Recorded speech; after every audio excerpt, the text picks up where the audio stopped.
Mengikut Kristus berarti memikul salib. Namun seringkali kita lebih suka mencari kenyamanan daripada memikul salib itu. Yesus berkata di dalam Lukas pasal 9 ayat 23, "Setiap orang yang mau mengikut aku, ia harus menyangkal dirinya, memikul salibnya, dan mengikut aku." Saudara, selama 40 hari kita berjalan bersama menapaki jalan salib. Kita merenungkan iman, pertobatan, doa, dan ketaatan. Dan pada akhirnya, kita sampai pada satu kebenaran yang sederhana, tetapi sangat menantang. Mengikuti Yesus tidak selalu nyaman.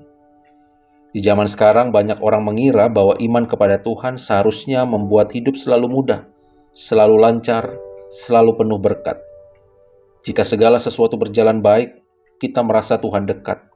Tetapi ketika kesulitan datang, kita mulai bertanya-tanya, "Tuhan, mengapa? Mengapa Tuhan diam? Mengapa Tuhan jauh dari aku?" Namun Yesus tidak pernah menjanjikan jalan yang nyaman, saudara. Ia justru berkata bahwa setiap orang yang mau mengikut Dia harus memikul salibnya. Salib bukan simbol kenyamanan. Salib adalah simbol pengorbanan, simbol kesetiaan, dan kasih yang rela memberi diri. Kalau ada seorang pelari maraton, ia tahu bahwa perlombaan itu panjang dan begitu melelahkan. Otot bisa terasa sakit, nafas akan terasa berat, tetapi ia akan tetap berlari karena ada satu tujuan yang ada di depan. Ia tidak berhenti hanya karena jalan terasa sulit. Demikian juga perjalanan iman, saudara. Kadang ketika kita dipanggil untuk tetap jujur, ketika kebohongan terasa lebih mudah. Kita dipanggil untuk mengampuni ketika hati ini rasanya ingin begitu membalas. Kita dipanggil untuk setia ketika orang lain memilih menyerah. Disitulah salib kita berada. Salib bukan hanya penderitaan besar yang dramatis. Salib sering hadir di dalam kehidupan kita, dalam setiap keputusan kecil setiap hari.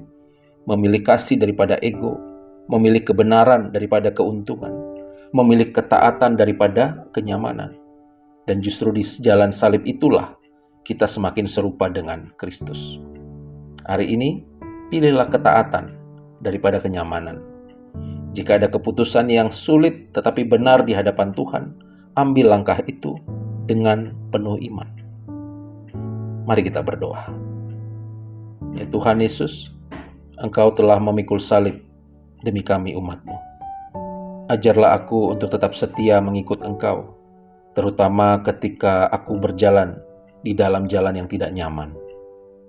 Dan berikanlah aku hati yang teguh sampai akhir. Amin. Saudara-saudara, terima kasih telah berjalan bersama selama 40 hari. Mari kita terus melangkah, bukan hanya sampai salib, tetapi juga sampai kepada sukacita kebangkitan. Mari kita rayakan kebangkitan Kristus bersama-sama. Kebangkitan Kristus adalah kebangkitan kita, umat-Nya yang setia. Tuhan memberkati kita semua.